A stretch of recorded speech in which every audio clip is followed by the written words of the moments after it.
Hello everyone, it's a Thursday in Paris and it is swelteringly hot. It is 42 degrees Celsius, 109 degrees Fahrenheit, and if you walk around the city like I did today, you'll see that all of Paris looks like that Salvador Dali painting, you know, the one with all the clocks that are melted? That is the city today.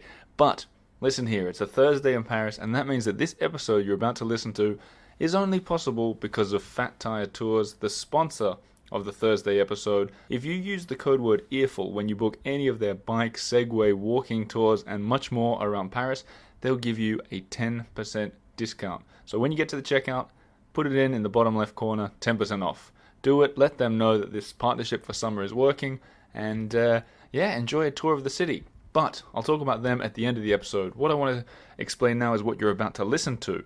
It's Penelope Fletcher, a Canadian woman who has lived in Paris for quite a long time indeed, and she runs the Red Wheelbarrow Bookshop, which is right next to the Jardin du Luxembourg. So next time you're in the 6th arrondissement, go and check out her bookshop. And if you're looking for tips, she mentions, I think, 12 books during this podcast. I've written them all down. They're in the show notes below, but I'm also going to put them on theearfultower.com with information about how to find the bookshop too. So here it comes. Penelope from the Red Wheelbarrow Bookshop, and hang around at the end of the episode where I'll tell you a little bit more about Fat Tire Tours, but also I'll read an email from one of you listeners. That's right, a little bit of Gmail. Let's get into it before we melt. Oh yes, one more thing. If you are ever in Paris in a heat wave and you're struggling, as most of the city is doing right now, you can do exactly what I'm doing. Lena, my lovely wife, had a fantastic idea. She went on the internet and she said, Oliver, we live in a chambre de bonne, a little maid's quarters on the top floor of a Parisian flat block, an apartment block, where the zinc roof makes it so hot it traps all the heat. And, we were slowly roasting to death. And she said, Oliver,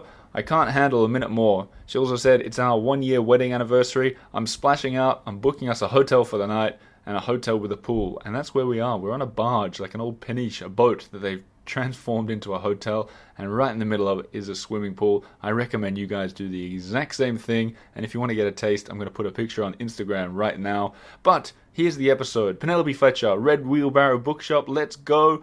Take it away, Slim and the Beast.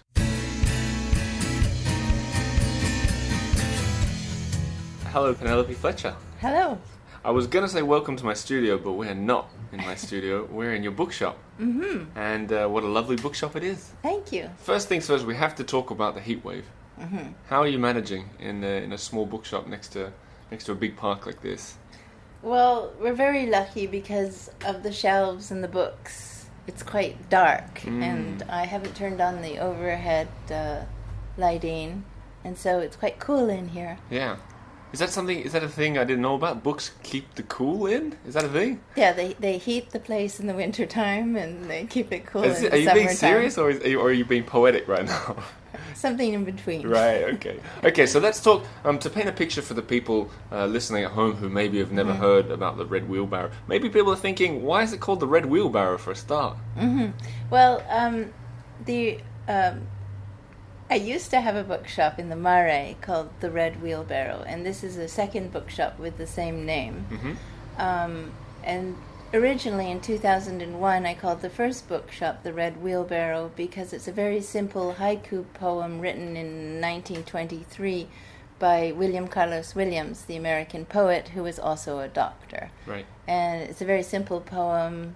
It goes something like, so much depends upon a red wheelbarrow glazed with rainwater beside the white chickens. The reason I chose it in 2001 was because of the bureaucracy of starting a business in France, that there are so many things that depend on other things. And so it was a very simple, it was a kind of a joke to myself because it was referring to another kind of depending on. I mean, you have to start a business in France, you have to have a shop location before you can begin your company, but you can't begin your company before you have a shop location. And to get your shop location, you probably have to cut all this. No, not at all. There's a lot. That's a really similar thing. That sums up France in a lot of ways. I mean, there's a lot of catch-22s. Exactly. People talk about that. You need a job for a bank account and a bank account for a job, yes, exactly. or you need. you need another one is you need a French guarantor to rent an apartment, but if you Yes. just moved here, you probably don't know anyone Yes. French. Yes. It's a tricky... It's very difficult, and you need a team of people who sort of think you around these things so that you can...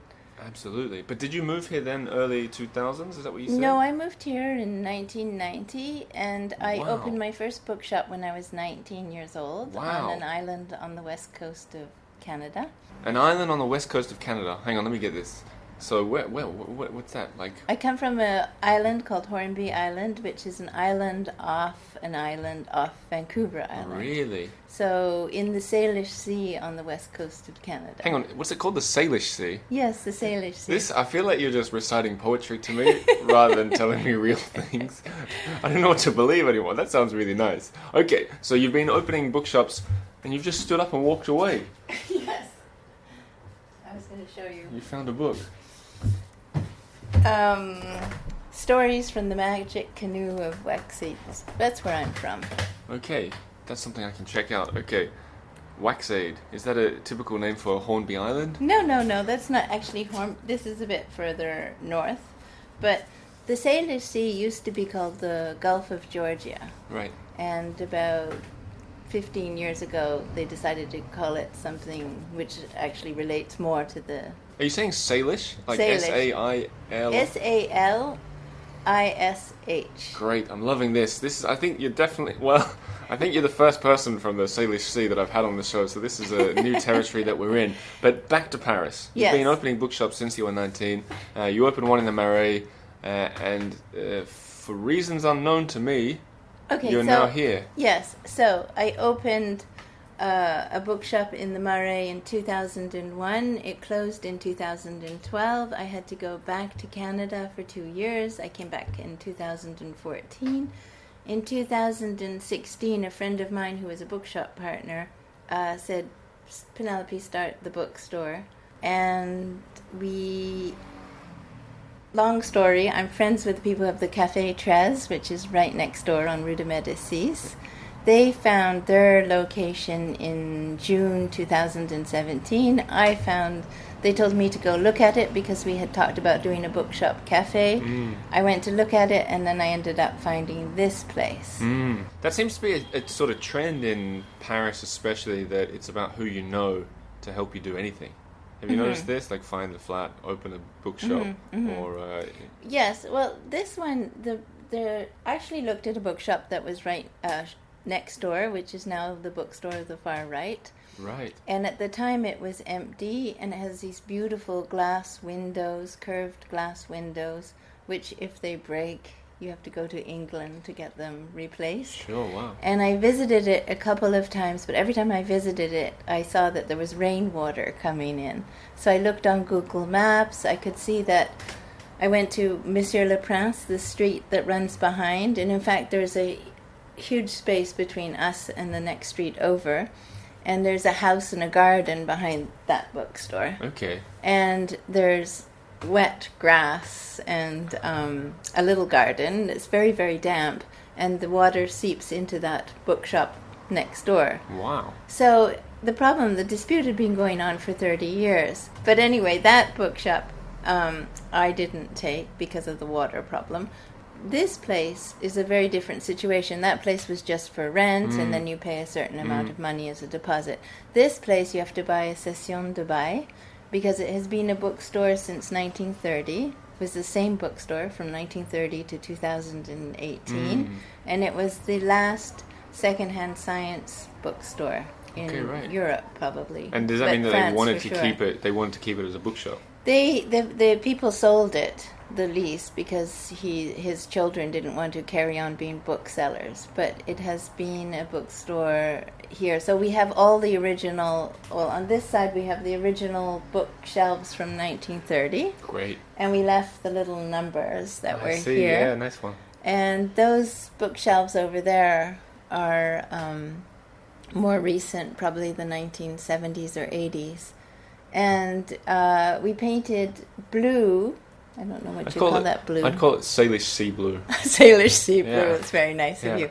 The blue was chosen by one of my bookshop partners, Kate Van Houten, who's the wife of Matsutani, who has a show on at the Pompidou at the moment. Yeah. And she runs a small press as well. And so she chose this blue, which is a little bit like, what is that painter called where they have the blue? Pollock? No, there's a different kind of blue. Klein? Yes. Yeah. It is not quite Klein blue. No, that's kind of brighter. Yeah. I'm amazed I knew that. Now, I want to talk about books, but I also want to talk just briefly. A listener to this show emailed me that there was a big story about you in that far right bookshop. Mm-hmm. Was it the Washington Post? It was originally in the Washington Post. Right. Recently, it came out in French in the International Courier. Did that bring a lot of customers in here? Yes, Yeah. a huge amount of... it worked in two ways. It was really wonderful for us, for people who read it and then they wanted to come in to see the bookstore and encourage the bookstore. And on the other hand, it also told people that we were back open again. Right. So that was wonderful. And do the people come in and they say, hey, I read about it in the Washington Post? Yes. Great. Yes. And what is it? What I'm thinking now for the Eiffel Tower listeners out there, what should they say when they come in? Should they say, hey, Penelope, heard you on the Eiffel Tower? Is that Yes, the best of way course. to do it? Yeah, Yes, okay. yes, Don't be yes. shy, everyone. Let her know that you've listened. Yes. But let's bring it back to books. Okay. First, a real easy question, I think. A lot of tourists will come to Paris and they'll want to take a souvenir and they want to take a book that's about Paris, I assume. Is there one that everyone goes for? Well, you know what it is. I can guess, but I don't want to make a fool of myself. What is it? Of course, it's the Moveable Feast. Moveable Feast, okay. The Moveable Feast has always been the most sold book in Paris. It's probably even more so on the left bank of Paris. In the Marais, when we had our bookstore, we worked a lot with Paris Walks, and we sold a lot of copies of Madame de Sevigne's memoirs. Here, I think we should sell more copies of Gertrude Stein's Autobiography of Alice B. Toklas. Right. Books. People... Taste has changed a little bit. I mean, people love, at the moment, they love Colette because of the movie. The movie with Keira Knightley, right? Have you seen that movie? Not yet. Neither have I.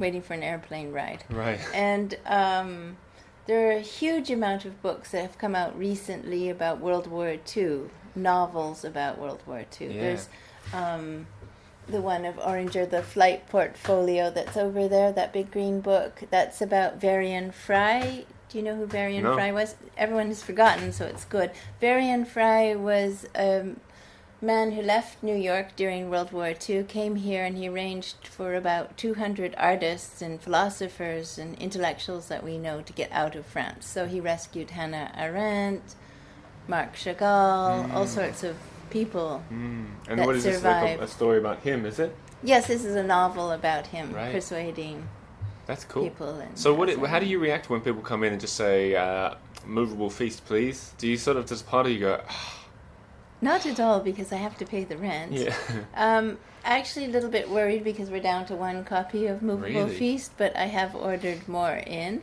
The other thing is, it's sort of interesting. There are two editions of Moveable Feast. There's the original edition, and I think you interviewed Janet Hulstrand. Certainly did. Who's written an article about why the first edition of the original edition of Moveable Feast is better than this next Really? edition. I'll have to link that in the show notes as well as that Yes. Washington Post article. And hello to Janet, because I'm sure she's listening. Yes, she will. But, so, let's play a game, kind of. Let's say I walk in and I say, I've read Moveable Feast. I want something that's going to remind me of Paris. Well, that's the companion volume to Moveable Feast. What if I don't like Hemingway? The Autobiography of Alice B. Toklas by Gertrude Stein. I'm She just didn't trying- like Hemingway Oh, either. No. Did I say I don't like Hemingway just then? Did I say You that? said, what if I don't like yes. Hemingway? Conditional tense. There's all sorts of people. You know, there's Jean-Paul Sartre, there's Camus, there's all sorts of contemporary writers. Lots of people don't. I read Hemingway in grade 8 math. Grade 8 math, did you say? Yes. As in math class? Yes, I sat at the back of the classroom. I put the math book up, and I read the Really? books that were in the cupboard beside me. How good is your math now? It's very good because you just answer a couple of questions Right. and then you go back to Yeah, reading the fair book. enough. We have a whole section of books. There was somebody who came in, a couple that came in from London, and they said, "Where are your French authors?" in English. And I was a bit taken aback because we mix in all the authors, but I sort of started pulling them out. There's this author and that author, and they were interested in everybody who's recently published, like Despentes. I can't pronounce her name properly, and they ended up buying 200 euros worth of books, which they asked me to ship back to London.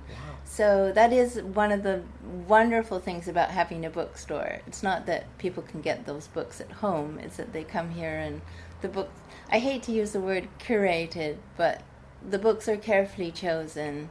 There's nothing wrong with the word curated, is there? I don't know. People use it an awful lot. People are overusing it? Yes, probably. I mean, you get visits from bookshop reps, publishers bring in, and then you get people telling you what's good, and then you're constantly trying to keep up with things. Like yesterday, they announced the long list of the Booker Prize for 2019, and it's a rush to get those books. Of course. What about when the Nobel Prize for Literature is announced? Do you jump on that as well? Of course, yes.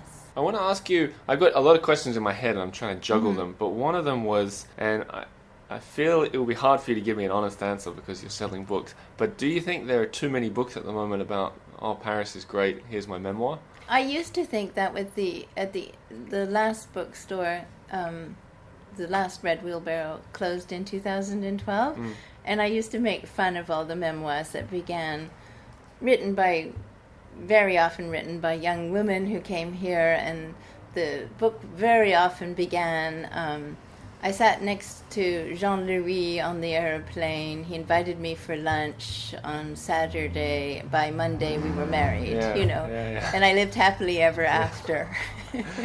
There were a lot of those, and some of them didn't look like they were published by Penguin or HarperCollins, and there was a wonderful one called Almost French. Sarah Turnbull. Yes. Australian. Another Australian. Yeah. And she didn't get published by the mainstream press over here. It was a small publisher that published her. And she was a huge, huge success. Yeah. And a very nice person. Do you think that was kind of the one that got all these other modern ones rolling? Yes. So after that, no publisher wanted to take a risk and reject any of these Paris memoirs. Because everyone hoped that it would be the next another Almost French. Yes. That was that book was cool because I lived when I moved to Paris right where she lived in the book in the second arrondissement, and I was reading it. Well, I'd read it before, but then I reread it when I was here. Yes, she's very clever. She's very funny. What happened to her? I think they moved away with her partner. They moved away to Tasmania, or I have no idea, Tahiti. What about your favorite books? You can get as tricky as you want. I feel like I won't have heard about what you're going to say. But you can recommend a few. My favorite books change all the time, and very often they're books we've run out of because I've recommended them. But my favorite good easy read at the moment is the same for every bookseller that comes in here from United States or wherever, and it's Circe. Circe as in the goddess who turned men into pigs. So with Xerxes like that? No, not Circe, like Circe by Madeline Miller. Circe like Circe, this. Okay. She was the goddess that Ulysses, when he was on his way back to Penelope. Who you were named after? Of course. Cool. Circe was the woman who turned his men into pigs, and then he convinced her to turn them back into men. And then he lived with her on her island for 2 years. Circe is her story of her entire story. And wasn't that a New York Times #1 bestseller? It is. I'm reading it off the front. But no, it's been tremendously successful because it's beautifully written. It's a good read. It's a fast read. Cool. An escapist read. Yeah. I also love. This is the first interview I've done where the guest just keeps walking away from the microphone. Sorry. I love it. Walking on the Ceiling, which came out with Penguin Riverhead in United States, is by Aysegül Savas, and it's she lives here. She's a Turkish writer, but she writes in English, and she's probably one of the hottest young writers living in Paris today. Okay, cool. And she had a story that came out recently in the New Yorker, which is really the height of you've arrived when Right. you've got a short story in the New Yorker. Right. And Walking on the Ceiling is about I'm reading from the back cover because this is an interview, but it's about a young woman who comes to Paris, and she's obsessed with this writer who writes about Turkey, but he's not actually Turkish. And then it goes back to Turkey.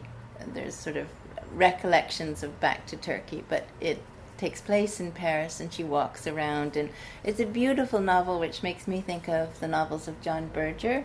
Cool. And everybody I've recommended this book to has come back to say they loved it. Excellent. And she also she writes essays. She's really one of the biggest upcoming writers that Paris has. So what I'm going to do for everyone listening right now thinking, I want to check that book out, all these titles that Penelope has mentioned are going to be in the show notes. And when I say that, if you've never figured it out on a podcast before, when you're listening, you can scroll, I guess, upwards. Is that what I'm doing here? Yes. Scroll upwards when you're listening on the phone, and all the text will be there. Oh, great. So you'll put in Demystifying the French by Janet. Yes. Janet's had a whole episode. Yes, I know. But I'll put it again, Janet, don't worry. What about, this show's also about Paris. Paris is the other guest of the show. I want to talk a little bit about that. For one thing, we're in a really, you're in an amazing location. Is it Medici or Medici? How do you say it, the fountain there? Yeah, Medici. Medici? You're asking the wrong person. I'm Mrs. Malaprop. Well, that, as far as I know, that fountain that's 100 meters away is like a tourist destination in itself. A lot of the tourists... That's the fountain, the big long fountain that goes Yes, up front, it's right? an optical illusion. How is... I never understood that optical illusion. Well, I think it's explained on a plaque next to it. Okay. I've But looked at it trying to figure out optical illusion.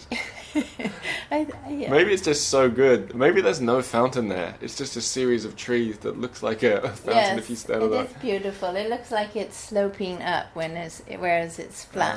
Okay, I'm going to check it out. I'll take a picture. Yeah, that is beautiful, and it's wonderful for us because we can go and see the front of the bookstore through the trees, Yeah. sitting beside the water. But what's it like just being... you don't live in the bookshop, I I assume. kind of live in the bookstore because I'm here all the time. Well, what's it like having this on your doorstep? Do you find yourself getting over there? Well, that's an... I don't mean to lead us back to books, That's but that okay. is a huge part of it. The loveliest thing about Jardin Luxembourg is the light, and it's wonderful to be opposite a wall of trees. And in the winter time, which can be quite depressing in Paris because you get these white-lidded skies which just sit on Paris. And if you live in the Marais or somewhere like that, the streets are quite narrow. Here, you get this sense of beautiful light movement, and in the evenings, on the other side of the wall here, the light comes in and plays, and it's really beautiful. And we have beautiful sunsets, and you can see the Senate through the trees, and the Right. Senate gets lit up like a house. So when all the leaves are gone, you can see... You get some beautiful scenes That's anyway beautiful. of the Senate, which is behind those trees there. And it's all they leave it lit up like a house. It looks like a large kind of manor house. How wonderful. But there are two books that I wanted to mention while you were talking about books. One is a series of books about a dog called Hudson. Right.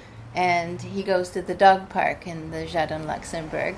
And that one's called Paris Chien, Adventures of an Expat Dog. Of an expat dog. Yes, and he moves to Paris with his mistress. So this is she's a children's writer. book, right? And Yes. American? Yes. Because I see mom. Yeah, hi, my name is Hudson. My mom is a writer, and we've come to live in Paris for a year. And he's this little dog, and they live in the 7th arrondissement. He can't wait to meet French dogs. I love it. Because dogs go out, people take dogs with them, and then, dogs get to sit at tables in restaurants. And then he's sort of disappointed he hasn't met any other dogs. The parks are often forbidden for dogs, but then he goes to Jardin Luxembourg that has up above that has a dog park.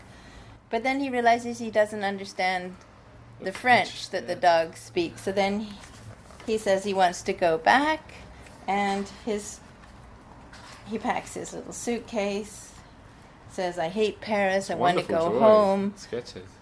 I don't think so, Huddy, I have an idea.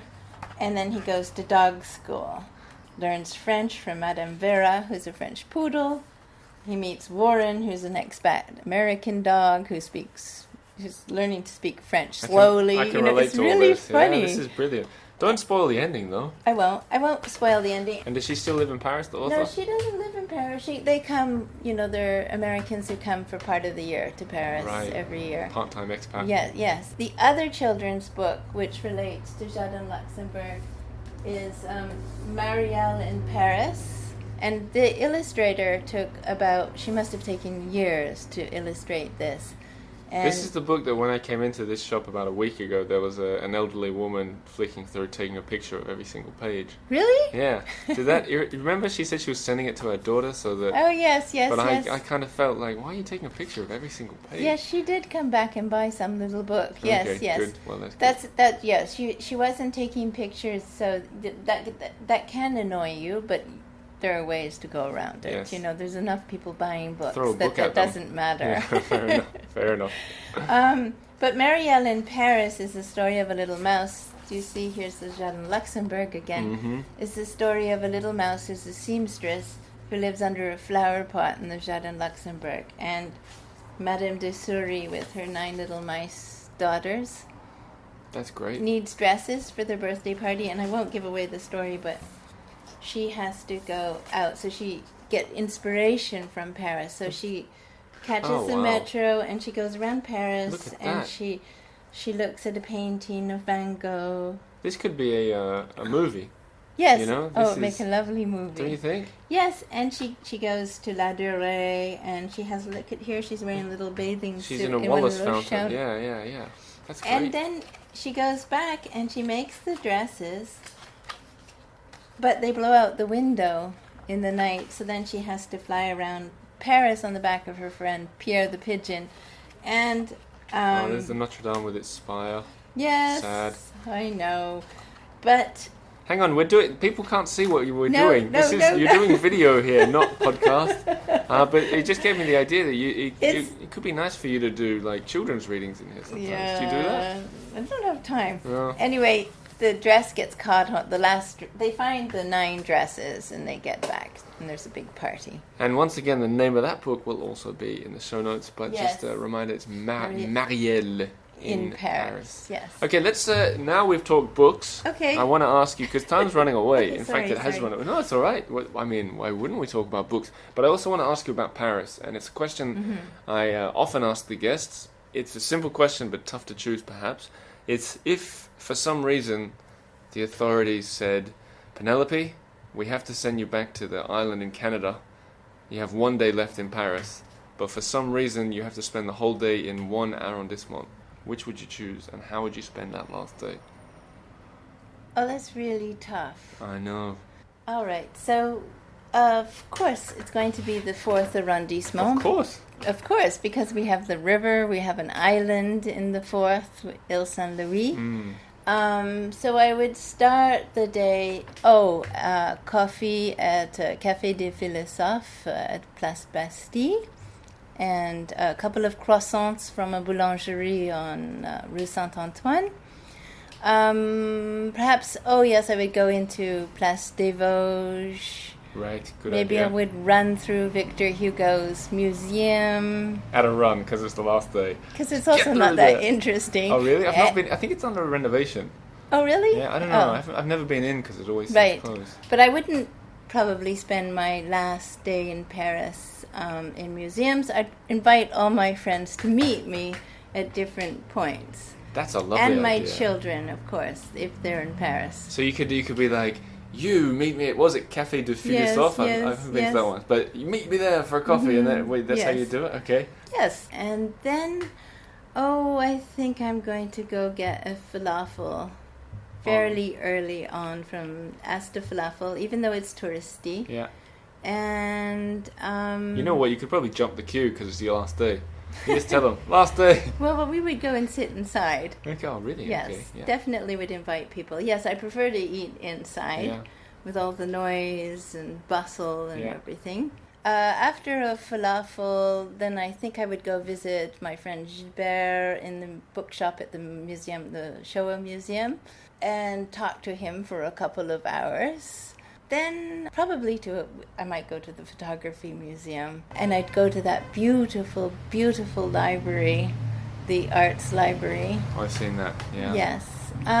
What else would I do? You're running out of time, I'd say. I'm not. On one day. Yes. That's a busy day. Oh, and then I'd probably end up there's all sorts of bars. Mm-hmm. Depending if some of my children were in town, I'd go to whichever bar they were hanging out, if they were.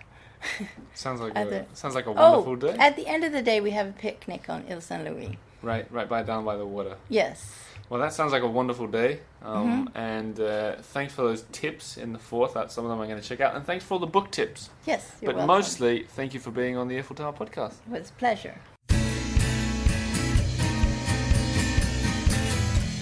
Well, there you have it. That was Penelope. Remember I said that I would read an email after all that? I'm not going to do that anymore. I've changed my mind. For two reasons. One, because I got so many emails this week that I couldn't pick one. And that is true. I've got emails from all over America and Australia, apparently. Who's listening from abroad further than those countries? Send me an email. But the reason is because I wanted to talk about something that I did yesterday that I think is more important. I did the first ever Eiffel Tower activity kind of event, you know. What we did is, and this is strictly for Patreon supporters, people who support my show, have become a member, pay a monthly pledge. What I did is I talked to my good friend Tom Clark from the Canoe coffee shop, and we organized this kind of cupping, which is where you go and you taste all the different coffees.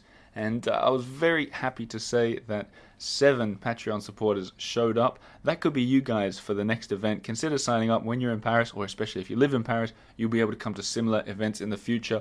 And be sure to follow along on Instagram, because that's where I was sharing a little bit of videos and pictures from the event. But thanks to all of you who came along. Yes, I'm looking at you, John, Mitch, Carla, Michael, Brian, Sharon, and Joseph. I'm pretty sure that was everybody. Thanks so much for coming along, and thanks to Tom Clark if you're listening. Now, on to the sponsor. Well, you know what? I was going to be doing a trip up to the top of the Eiffel Tower yesterday, but the Eiffel Tower was so hot that they cancelled them. That's one of the tours that Fat Tire does. They do skip the line tours for the Eiffel Tower. So if you're in a rush and you want to get to the top of that famous building in the 15th arrondissement, go to fattiretours.com, and when you're booking, whatever you're booking, remember to put in that code. It'll get you a 10% discount. It'll show them that the partnership's working. But I figure instead of talking about that tour, which I didn't do, I'll tell you a little bit of a recount of some of the things I've done so far. The Versailles tour was fantastic. They do all sorts of Versailles tours. I went out there and did the VIP behind the scenes, the one where they've got the dancing and the fireworks. That's still going until September 21st. You can do that one.